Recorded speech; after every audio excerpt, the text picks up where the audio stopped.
Ok, donc moi je m'intéresse surtout au rapport entre le numérique, le linguistique et la pratique didactique des langues et surtout des langues secondes. Et quand je parle de langue seconde ici, c'est essentiellement le français langue seconde, donc une pratique à laquelle je me livre quotidiennement dans le cadre de mes recherches, mais également dans le cadre donc, de mon travail ici à Concordia.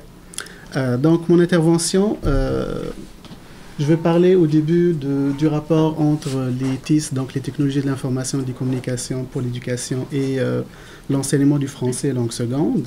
J'aborderai après cela donc les grands absents des TIS, à savoir surtout les connaissances linguistiques qui devraient alimenter le contenu de ces outils.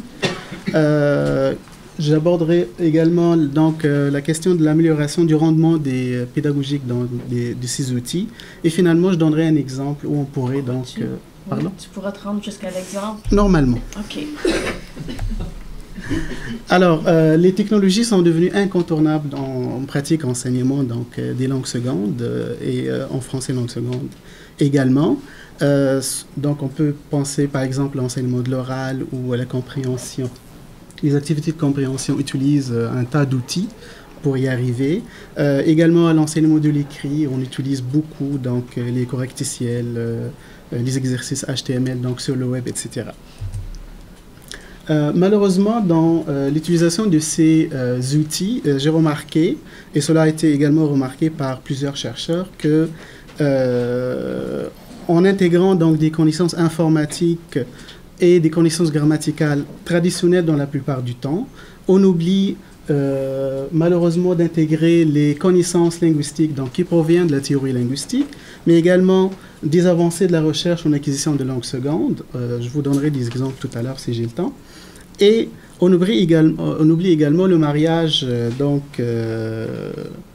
à succès entre l'informatique et la linguistique, qui est le domaine de la linguistique informatique ou également le traitement automatique des langues naturelles. Donc, ce sont les grands absents qu'il faudrait bien sûr donc, intégrer.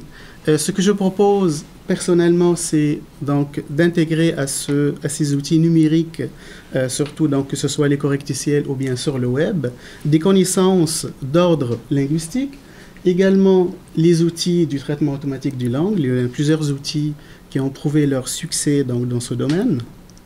Par exemple, pour le traitement automatisé de texte, le découpage de la chaîne sonore, la reconnaissance, la génération, etc.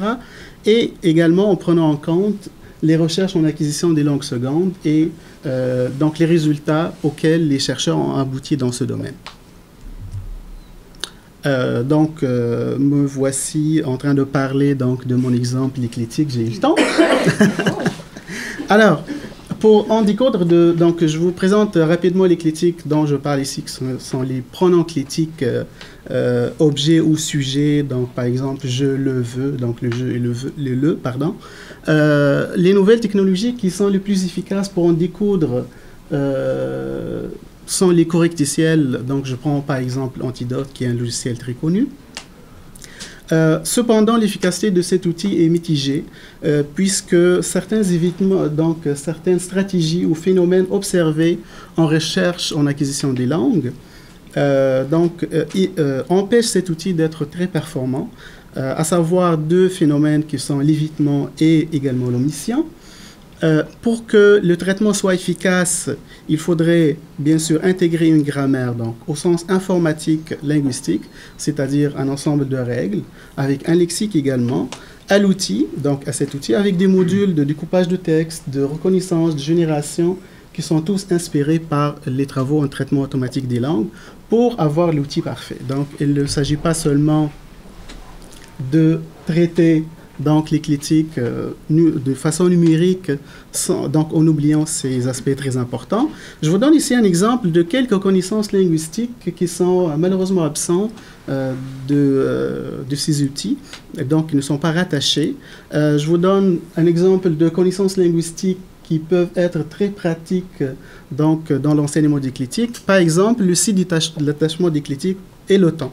Donc ça, c'est un postulat en linguistique, en syntaxe, qui pourrait beaucoup nous aider donc, à expliquer aux étudiants, aux apprenants, l'emplacement déclitique. Par exemple, je le vois, donc le se rattache au temps donc, qui est exprimé par le verbe et à l'auxiliaire pour le passé composé.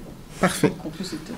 Parmi les connaissances en recherche en acquisition également, il faudrait intégrer donc, les distinctions entre les adultes et les enfants, les étapes de l'acquisition déclitique. Tout cela donc, pourrait nous aider à avoir donc, un outil numérique très performant pour le traitement déclitique et en général en enseignement des langues secondes. Donc, je parle ici du français comme exemple. Voilà. Merci. Merci, Adèle.